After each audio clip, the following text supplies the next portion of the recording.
Assalamualaikum warahmatullahi wabarakatuh. Selamat pagi dan salam sejahtera untuk kita semua.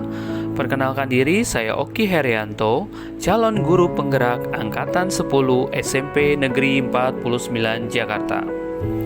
Pada hari ini saya akan berbicara tentang koneksi antar materi modul 1.1, yaitu kesimpulan dan refleksi pemikiran Ki Hajar Dewantara.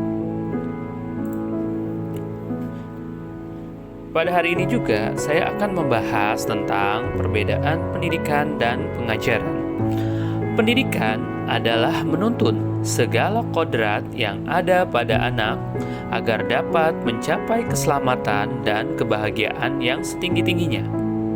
Selanjutnya, pengajaran adalah mentransfer ilmu untuk kecakapan hidup anak baik secara lahir dan batin.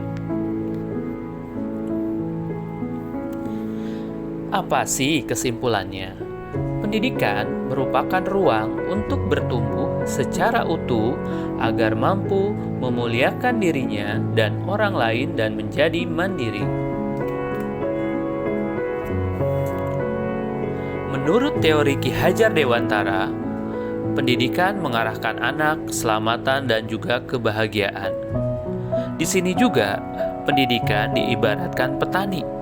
Ketika biji jagung yang ditanam dengan bibit yang bagus, jika ditanam pada media yang bagus pula, baik itu pupuk, sinar matahari, maka hasilnya akan maksimal. Sebaliknya juga, jika bibit jagung dengan kualitas rendah ditanam di media yang tepat, maka akan tumbuh juga secara maksimal.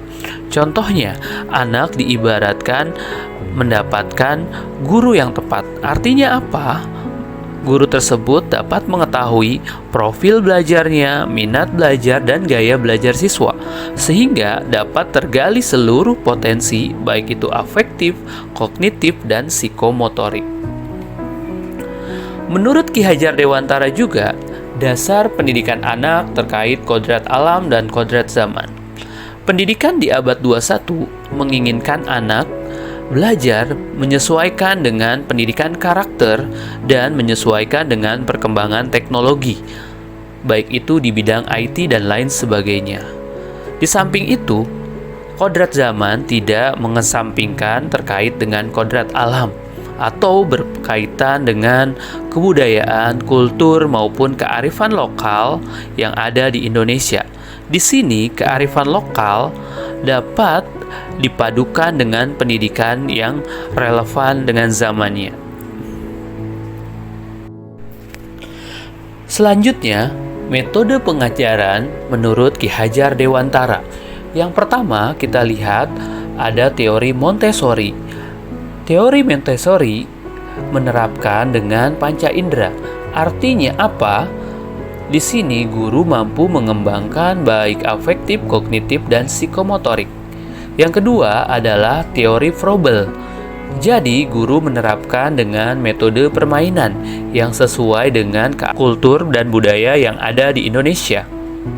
Yang ketiga terkait teori taman siswa. Dia menggabungkan antara teori Montessori dan Froebel sehingga mampu dapat mengembangkan seluruh potensi peserta didik. Pada poin berikutnya, apa yang Anda percaya tentang murid dan pembelajaran di dalam kelas sebelum Anda mempelajari modul 1.1?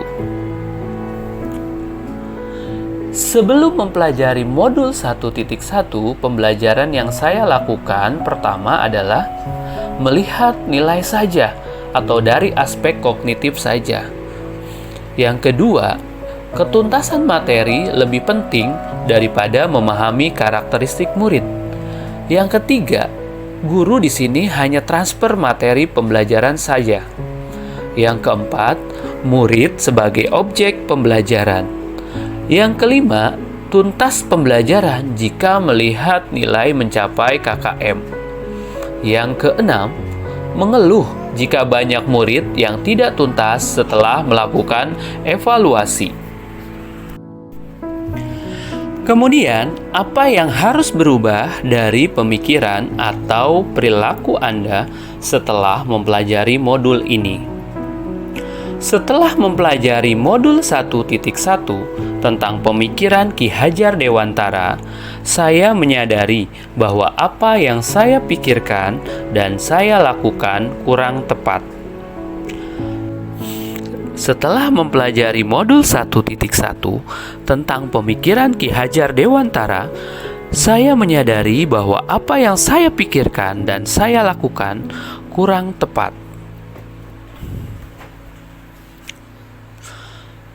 Selanjutnya, setelah mempelajari modul 1.1, saya menyadari bahwa proses pembelajaran yang saya lakukan hanya mengejar aspek kognitif saja. Oleh karena itu, saya melakukan proses pembelajaran secara menyeluruh untuk menilai pertama aspek psikomotorik, kedua afektif, ketiga sosial, dan terakhir budaya. Pada tahap berikutnya, guru harus menjadi fasilitator pembelajaran. Artinya apa?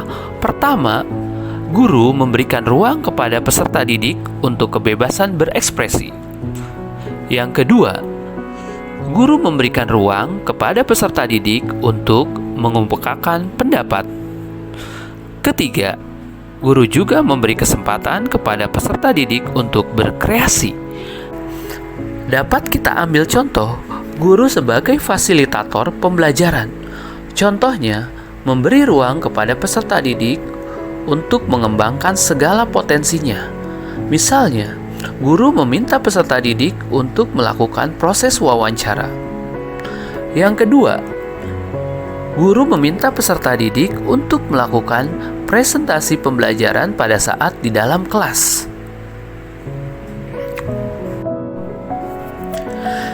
Setelah mempelajari modul 1.1, saya menyadari bahwa pertama, guru harus ikhlas penuh kesabaran dengan segala ketulusan hati membimbing peserta didik. Kedua, guru harus mampu memahami karakteristik peserta didik. Dan yang ketiga, memberikan kesempatan kepada peserta didik untuk bertumbuh sesuai dengan kodratnya, baik kodrat alam maupun kodrat zaman. Apa yang dapat segera Anda terapkan lebih baik agar kelas Anda mencerminkan pemikiran Ki Hajar Dewantara? Hal yang dapat saya terapkan segera di dalam kelas adalah: 1. Saya merancang dan melaksanakan kegiatan pembelajaran yang menyenangkan dengan melibatkan peserta didik. Dan yang kedua, menerapkan pembelajaran abad 21. Di sini saya akan menerapkan pembelajaran berbasis teknologi dan kearifan lokal. Selain itu, hal yang dapat saya terapkan di dalam kelas adalah: pertama, saya menuntun dalam kegiatan pembelajaran. Yang kedua, saya menjadi teladan bagi peserta didik, baik perkataan maupun perbuatan.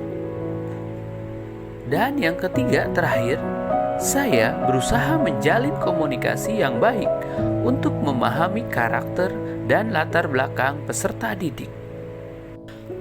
Terima kasih yang telah mendengarkan pemaparan dari saya. Salam guru penggerak, bergerak, tergerak, dan menggerakkan.